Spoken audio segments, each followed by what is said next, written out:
আসসালামু আলাইকুম। নিশ্চয়ই সবাই ভালো আছেন। আলহামদুলিল্লাহ আমিও ভালো আছি। আজকে আপনাদের সাথে আলোচনা করব বিয়ে এবং দেনমোহর নিয়ে। বিয়েটা আসলে কি?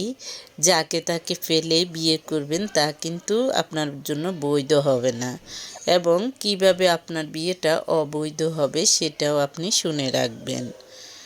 সবসময় মনে রাখবেন, আর্থিক চাপমুক্ত বিয়ে স্বর্গ সুখ সম্ভবা বিয়ে।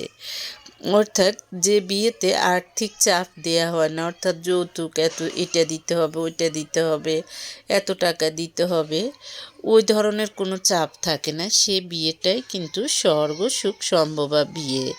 এটা আমার কথা না, এটা হলো উকবা ইবনে আমির রাদিয়াল্লাহু এর কথা।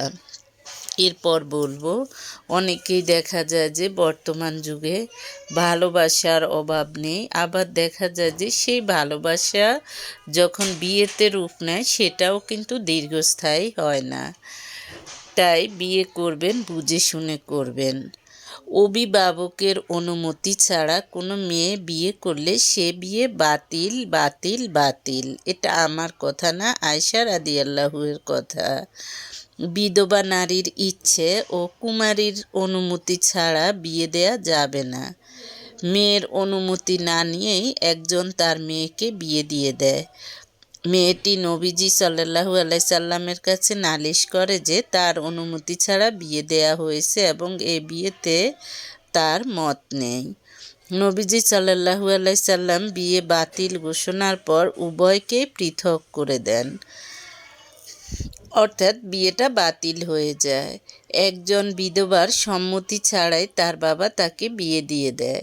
স্বামীকে তার পছন্দ হয়নি।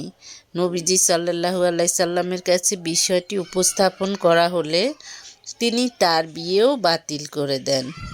মনে রাখবে, তোমরা কেউ নিকট আত্মীয় নারীকে বিয়ে করো না, এতে সন্তান দুর্বল ও মেধাহীন হতে পারে। তারপর হলো, দেনমোহর না দেয়ার নিয়ত করে কেউ যদি কোনো নারীকে বিয়ে করে তবে সে একজন ব্যভিচারী হিসেবে গণ্য হবে। তুমি যত অঙ্গীকার করেছ তার মধ্যে সবচেয়ে গুরুতর অঙ্গীকার হচ্ছে দেনমোহর। স্ত্রীর দেনমোহর দ্রুত পরিশোধ করো। দেনমোহর পরিশোধ করা ফরজ। দেনমোহরই স্ত্রীর সাথে তোমার দাম্পত্য সম্পর্ককে শুদ্ধতা দান করেছে। কোনো স্বামী যদি দেনমোহর প্রদানে গড়িমসি করে, স্ত্রীকে ধোঁকা দেয় এবং দেনমোহর না দেয়ার ফন্দি ফিকিরে চিন্তা করতে করতে তা শোধ করার আগেই মারা যায়, তাহলে মহাবিচার দিবসে একজন ব্যভিচারী হিসেবে